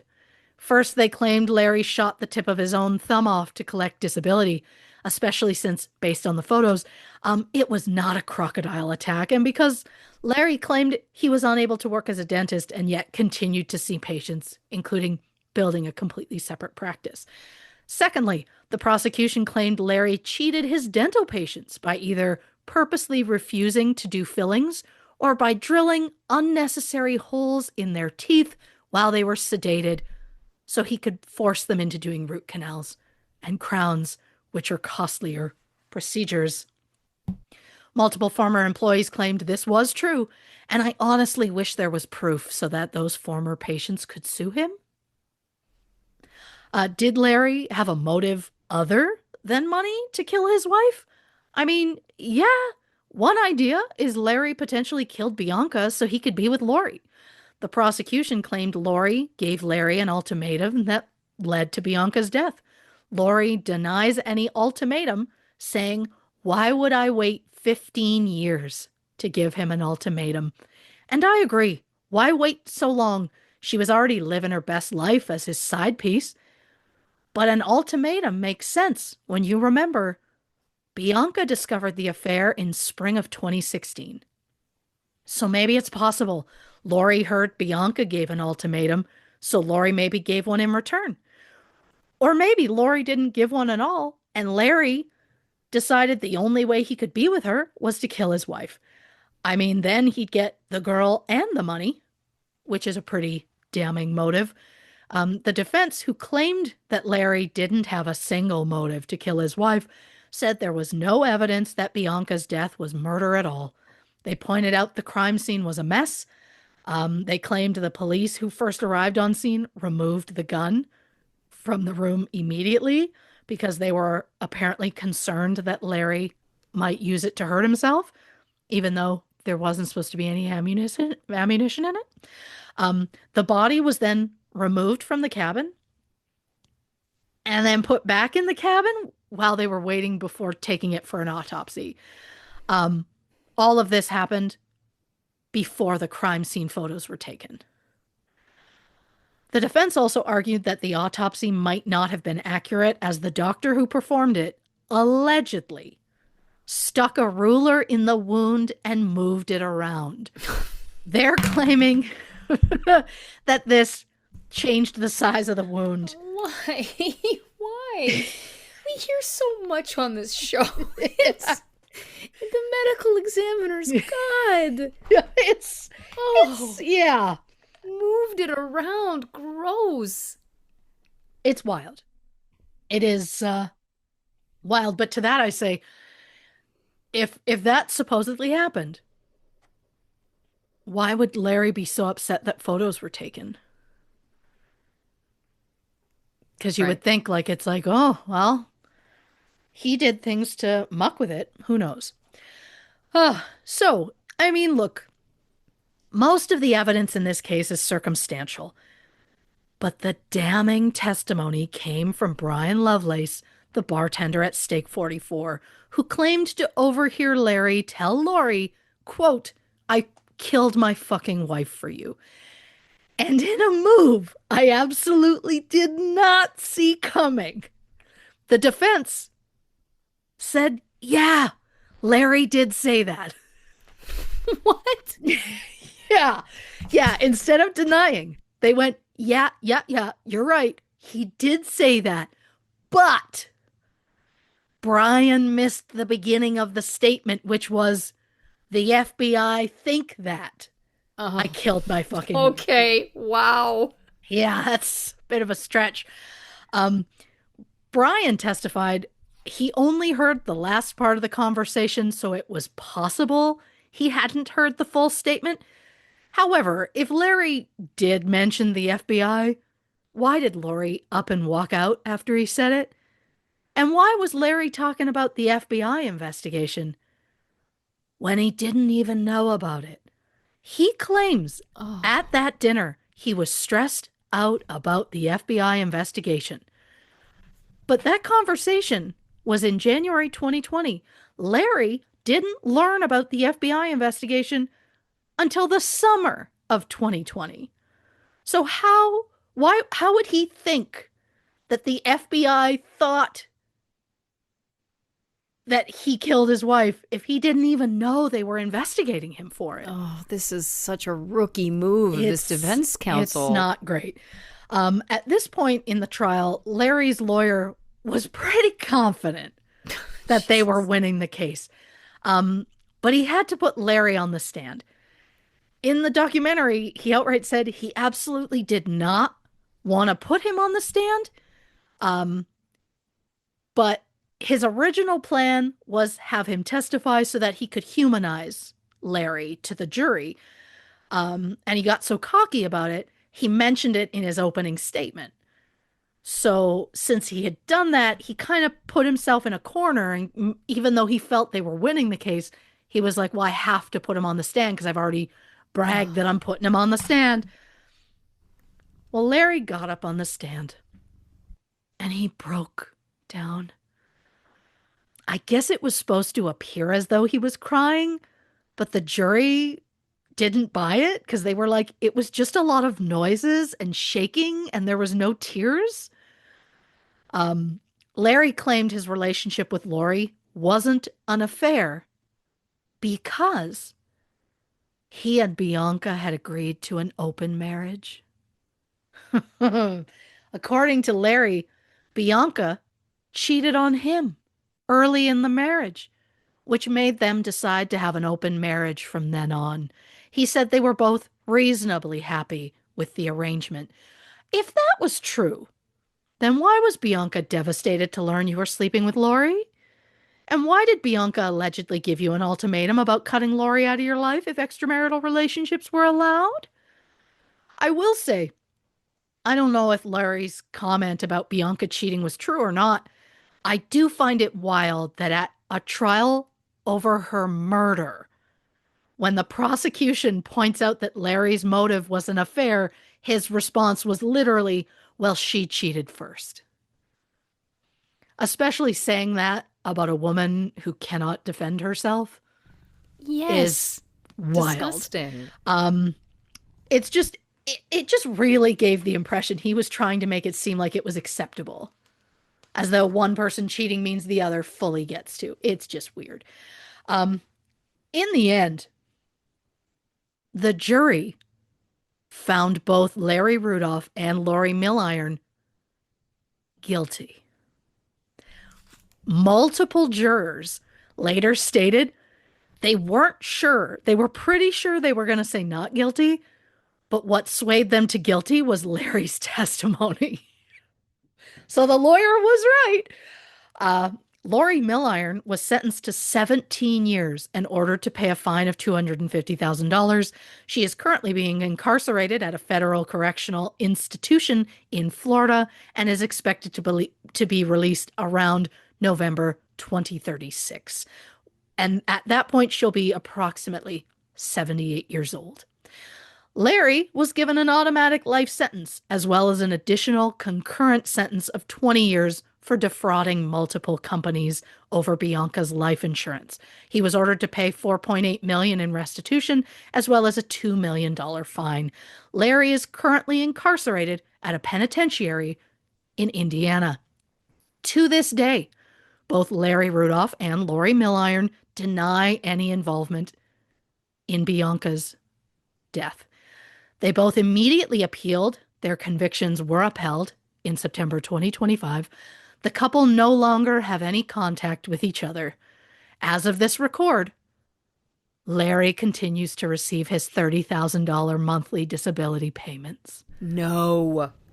Reporting for True Crime and Cocktails, I'm Christy Oxborrow. What a wild ride. Listen, let's take a quick break, hit the can, grab a drink, and we'll be back to discuss our thoughts on the Trophy Wife Murder on Safari episode of True Crime and Cocktails. 3. 1, 2, 3. Welcome back to this episode of True Crime and Cocktails. We're, of course, discussing Trophy Wife Murder on Safari. Lots to get into here. The Stiegels get fucked. I know.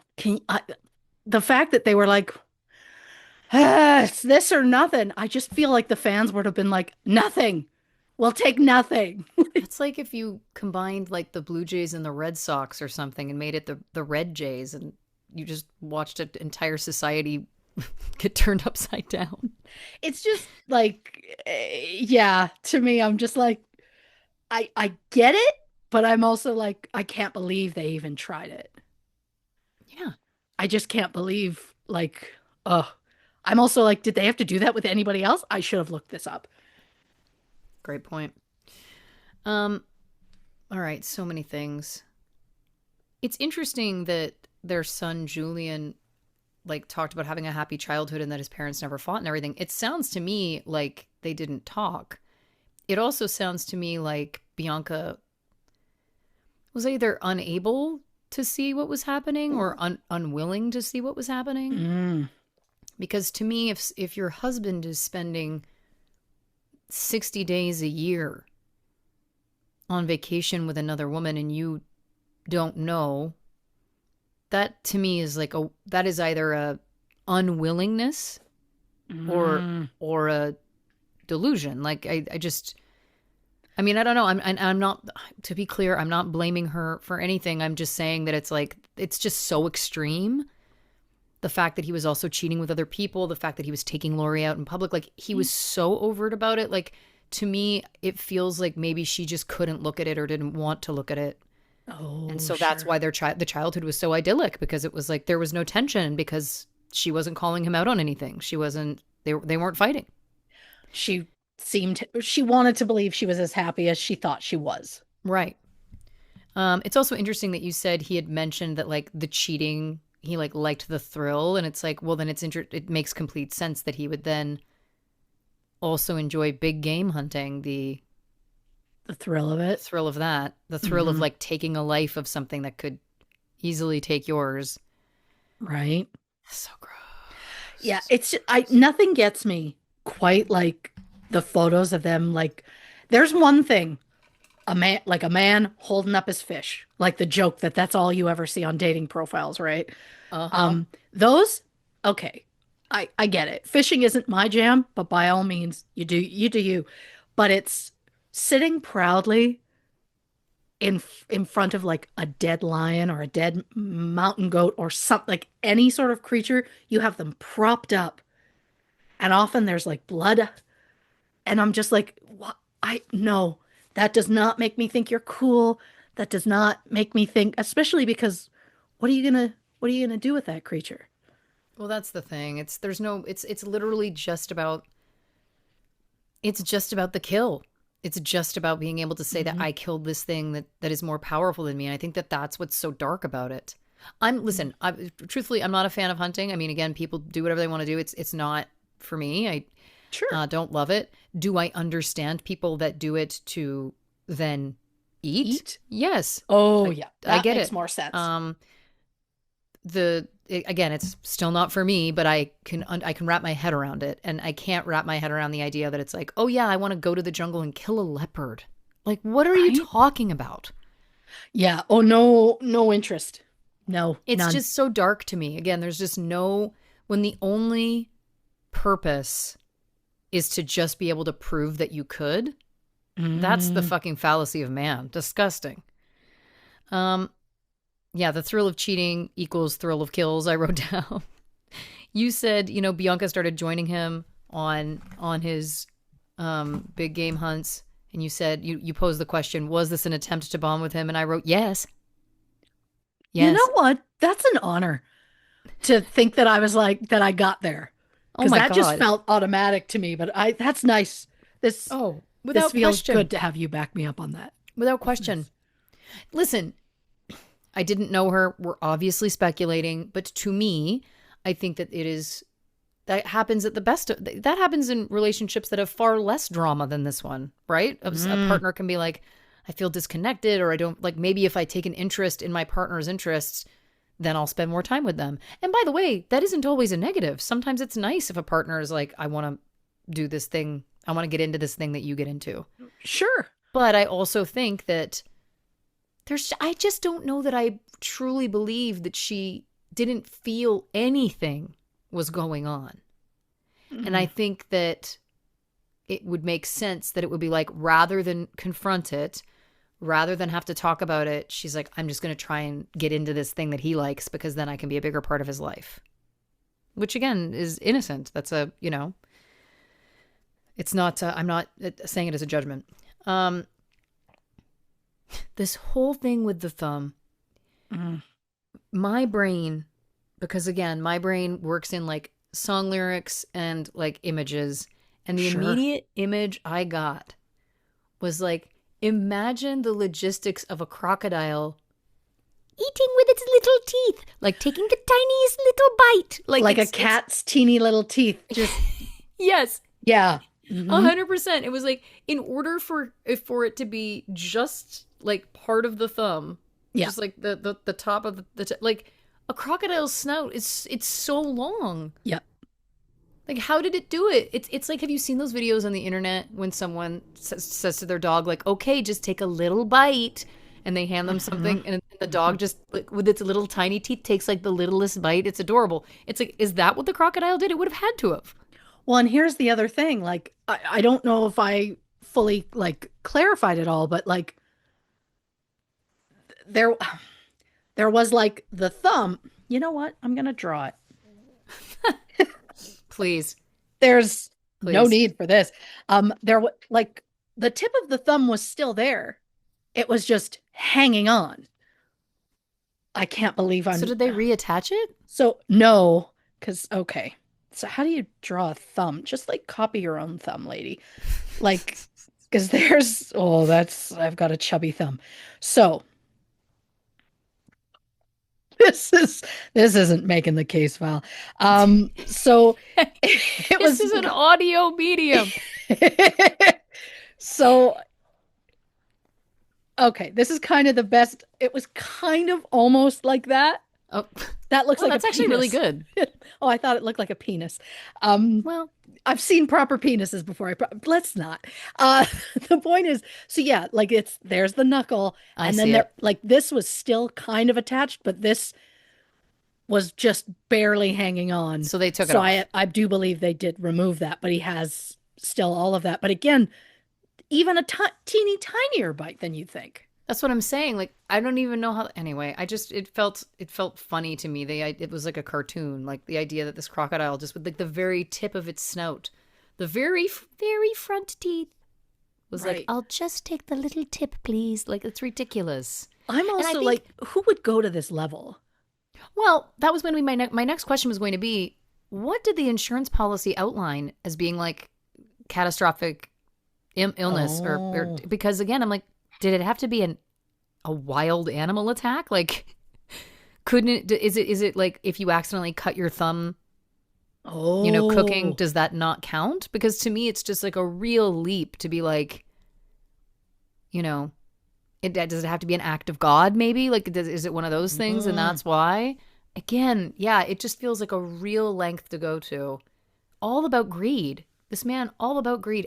All I could think the whole time is, how small is that dick? Like, how small So is that small. dick that you need to be constantly cheating, constantly finding another woman to get attention from, constantly needing to be killing, beautiful, majestic jungle animals to make yourself feel large, needing all that money. Like, this man's dick was microscopic, and I know that I'm speculating. Who gives a shit? I think I've been around the block enough times in this life that I can say without question that man has a small penis, and I stand by it.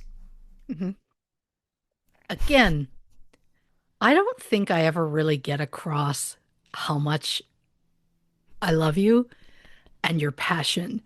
When you get so passionate about something, my God, because yes, absolutely It's just yes. everything he's doing. Like, it's not just one thing. It's like everything he's doing is trying to prove that he's a big Yeah, man. yeah. He was making so much money at his practice that he didn't need the additional $30,000 a month. I just think of all the people who probably need disability money every month Yes. and get either nothing or barely anything. And Yeah. this dude gets $30,000 a month and then was continuing to work. Yeah, it's Which it's like, how did they do that? He must not have put the business in his own name, or the insurance company just never mhm. figured it out. But then when he went to prison, like the insurance company was still is like, ah. Yeah, that's weird. And it's I like don't know how that he works. wouldn't get money being in prison. Like he wouldn't get money from his business. But, and to your point, I just assume there had to have been something where it's like he couldn't have accidentally, like, oh, the gun went off. Right. Again, I'm like, why did it have to be a crocodile? Anyway, weird. Um, you talked about him becoming president of that safari club, and you Mm. mentioned that he won the Weatherby Award. And in my mind, I heard Jason Lee's voice in Chasing Amy saying, Mr. Weatherby. That's the most obscure. Didn't need to say it, but here we are. I live for it. I wrote down small man with big ego equals wee Willie. Um, A lot of penis talk in this last bit. you know what? There wasn't the top two. We got into the jizz talk early. We're just keeping it. We're keeping it You're right. rolling. You're right. We're We're keeping it bringing it. rolling. We're bringing it back. Yep. You talked about how Lori was openly talking about being his girlfriend. She told him to sell the business and leave Bianca in a year or it was over. Just very quickly about Lori. Now, I always, obviously have compassion that it's like toxic relationships can exist. You can get into toxic cycles. It's very difficult to get out. People in abuse cycles, it's very difficult to get out. And so I'm not negating that perhaps that was her experience with him and there was that added element. I think my question is, I'm skipping ahead for a second. She talked in court about like, why would I let this go on for 15 years only to give him an ultimatum? And to that I say, yeah. Why did you? What were you doing? Mm. Was she also in another relationship? Like, I don't know. It never came up that she was ever seeing anybody else. because if she was also married, I can wrap my head around it. That they Oh, were sure. both married and they both did this thing and they had this, long-standing affair. I can understand that. But if she was just single That's what it sounds like. Yes. and running his business and being his girlfriend and being upset that he has this wife and all of these things. And then, consequently, it ended up getting her put in fucking prison. So I hope it was worth it. And the Right? only way I can wrap my head around it is that it must have been that he was controlling or abusive or whatever. And that's what kind of kept her in some sort of cycle. Because if that doesn't exist, what you doing, Lady Jane? Like, what are these choices? Like, this is, I don't know. That kind of came up for me a few times as we were going through this. It was just like, what is she getting out of this? Like, money, I get that. Sure. But yeah, 15 years to be the other woman, 15 years is a long time. And to also be paraded around in a way that's like embarrassing.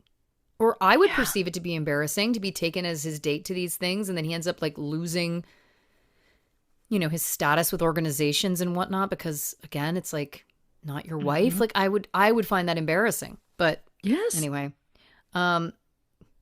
you said Cassandra. What did I hear? And her name was Cassandra. Wayne's World. It's a mile a minute in this brain, folks. Get into it. Okay. The details of this of Bianca's death, it's just it's again, it's a tale as old as time, song as old as rhyme we hear on this show. Like, he obviously killed her. He was the only person there. His story changed.